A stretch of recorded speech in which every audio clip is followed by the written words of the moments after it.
Welcome to another lesson about space, you walking bundles of fabulous stardust. So, after all the excitement of last week where you learned the coolest thing in the universe, this week it's time to get your big old maths brains on. You'll be wanting a scientific calculator for this lesson, so make sure you have got one handy. You can always use an online one, but it's going to be easier if you've got a scientific calculator beside you so you can do the working out on the screen along with me. That'll be awesome. So without any further ado, I'm going to share my screen and we're going to get learning about things all about this week's topic, which is satellites and circular motion. So let's have a look at some of these things whizzing around other objects up there in the solar system in orbit. So if you've got your title down, I'll just run us through some of the theory we're going to need here. Now, back in the day, back in Key Stage 3, when you did all your lovely little topics all about space and all about satellites, we got this notion that a satellite is just an object that orbits another object. Now, that could be a planet orbiting the sun. We could say that the Earth is a satellite of the sun. It could be the moon orbiting the Earth. We could say that the moon is a satellite of Earth. Or it could be an artificial satellite, satellites launched by humans. So we could say that a GPS satellite is a satellite of the Earth. We could say that the spaceships we have sent to investigate other planets, they are satellites of those planets. So we have natural and artificial satellites in orbit. But let's get a bit more detail about the theory here. Okay, so what we need to dig into is this notion of what's happening when one object orbits another. Well, when an object is orbiting another object, it's moving in a circle around that. Now, I say that if you go on and do your A-level physics and you dig a bit more into the maths, you'll find out it's not a perfect circle. It's actually a slightly squashed circle, a shape called an ellipse. For time being, we'll talk about circles and circular motion, but it's only fair to tell you guys as triple scientists that really it's a slightly squashed circle shape, an ellipse. But let's talk about circles. Okay, so for example, we've got the moon here, and the moon orbits around the Earth. So it's going in its circle around the Earth there. Now, the weird fact about this is that the moon is orbiting the Earth at a nice constant speed. It goes around once every 28 days or so. But although it's going at a constant speed, scientists would say that it is accelerating. Now, that is a slightly weird idea. How can something be going at a steady speed be accelerating? Well, we need to talk in a bit more detail about the definition of two words, acceleration and velocity. Now, to accelerate means changing your velocity. But you're probably sitting there thinking, well, hang on. If something is going at a nice steady speed, how can I say it's changing its velocity? Well, this is where we need our proper definition of velocity.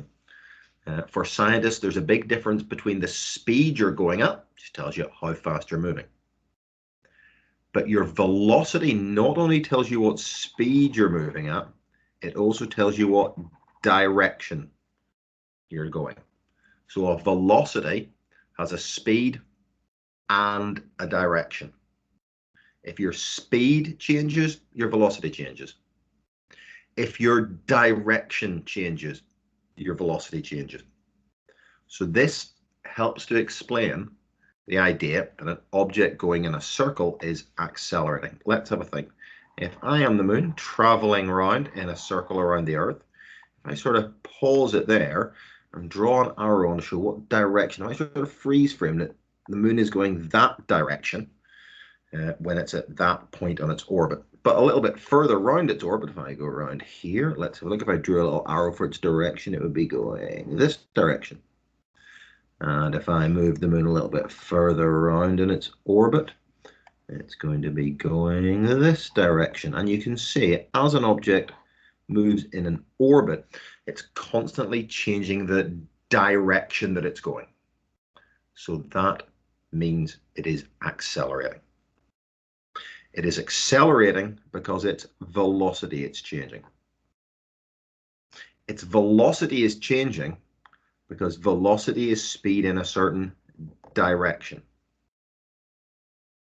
If your velocity changes, you are accelerating. So this is a really common 3-mark exam question where they're going to ask you to describe, well, how come an object in orbit is accelerating? If it's going at a nice constant speed, how can we say that object is accelerating? And you must use this idea about velocity and direction. So you jump in and you say, well, straight away, you say velocity is speed in a certain direction. You say, as an object moves in a circle, its direction is constantly changing. If its direction is constantly changing, then its velocity is changing.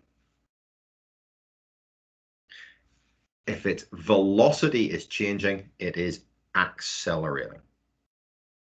So acceleration, because its velocity is changing, we say its velocity is changing because its direction keeps changing, because velocity is speed in a particular direction. So that's the idea of why we can say something is accelerating, but anything accelerating only does that because of a force. If something changes its velocity, if it speeds up, slows down, or changes its direction, it does that because of a force. And of course, with orbits, that's gravity. The force that's causing that object to change its direction is the gravitational force. So the moon feels a gravitational force which causes it to constantly change direction. Now, gravity, we know a bit about the force of gravity. The further away two objects get from each other, the weaker that force of gravity gets. So it'll feel less and less of an acceleration. The closer two objects are, the stronger that gravity force will feel, the more of an acceleration it will feel. And you can sort of think this a bit like cornering. If you're trying to round a corner in a car, if you want to round a really tight corner, in other words, a bit like something orbiting in a really close orbit, and you need to turn the steering wheel really tightly, have a big acceleration to make you change your direction a lot. And if you want to run a nice gentle corner, a bit like a distant orbit, you don't turn the steering wheel as much. You don't need as big a force to make you gently turn the corner. So the size of the force depends on how tight you want that corner to be or how big you want that orbit to be. With orbits around planets, orbits around sun, or circular orbits, what that means is the closer the orbiting object is, the faster it's going to move. Why is that? Well, the closer it is, the bigger the force it feels. And the bigger the force it feels, the more acceleration that gets. So it will change direction more rapidly. It will move more quickly around the object it's orbiting. What does it all boil down to? All it boils down to is, hey, if you're in a closer object, you will move faster around an object. If you're in a more distant object, you will move more slowly around that object. You can see in the simulation there, the object in the closer yellow orbit is moving faster, and the object in the purple, more distant object is moving more slowly. Now we can, okay, because we're physicists, we can calculate the speed that something needs to be in to be at a particular orbit around an object. I want to be dead clear, this calculation I'm giving you is not a formula you need to remember. It's not even a formula that you will get on the formula sheet or in the exam. It's a formula I want to show you so you can do some calculations to work out some different orbital speeds. In the exam, they can give you new equations you've never seen before and expect you to use them because they don't really need any math skills you don't already have. For example, this formula just says, hey, you want to work out the speed, the orbital speed something's moving at? Well, here's the formula. It's the square root of g, which is a magic number, which just tells us how strong gravity is in the universe, multiplied by m, the mass of the object we're orbiting, so that might be the planet or the sun, divided by the radius of the orbit. So math skills wise, it's nothing too fancy. We just need to find those three numbers and bash them into a calculator. Couple of things I want to point out is mostly units. When we talk about the radius of the orbit, if I think about an object orbiting, I'm just going to expand this picture. If I think about a satellite orbiting the Earth, then if that satellite, I'm just going to give myself a better pen to write with here. If it's orbiting a distance of, say, 1,000 kilometers, that's not the radius of its orbit. The radius is measured from the center of the planet. So, for example, Earth has a radius of about 6,371 kilometers. If a satellite was orbiting 1,000 kilometers above that, then its orbital radius, the radius of its orbit, is the 6,371 plus the distance that it is above the Earth. So it would have an orbital radius of 7,371 kilometers. That's the number I would have to use in my calculation. So when you're working out the radius of an orbit, you need to add together the radius of the planet and the distance that the object is orbiting above it. Second thing to point out, you probably noticed that we've got that in kilometers. You know that we never do calculations in kilometers. So when I'm putting that in, I need to change that to meters. 7,371,000 kilometers. You need to multiply meters. You need to multiply by 1,000 to get from kilometers to meters. So you need to bear that in mind when we're doing these calculations. With these calculations, the radius of the orbit, we're going to need to work out the radius of the planet plus how far away from the planet we want to orbit. We need to make sure we work in meters and not kilometers. Let me show you an example calculation. Good time to grab your scientific calculators. See if you get the same answer as me when you do this. Okay, so you'll be given the formula. Let's have a look. Calculate the speed required to place a satellite in an orbit 100 kilometers above the surface of the Earth. We've got the radius of the Earth, 6,371 kilometers, and the mass of the Earth, 5.97 times 10 to the power of 24 kilograms. So I'm just going to put all these numbers into my formula. So the speed is the square root of g. Now that number is always going to be a constant. That's one of these special constant numbers in science. It just tells you the strength of gravity in the universe. So 6.67 times 10 to the minus 11 multiplied by the mass of the planet. Here we go. I've got 5.97 times 10 to the power of 24. And then I need to divide that by the radius of my orbit. Now, again, we need to be careful. The radius of my orbit is the radius of the planet plus the distance above the surface. So 6,371 becomes 6,471 kilometers, but don't forget to put it into meters. So we changed our kilometers into meters.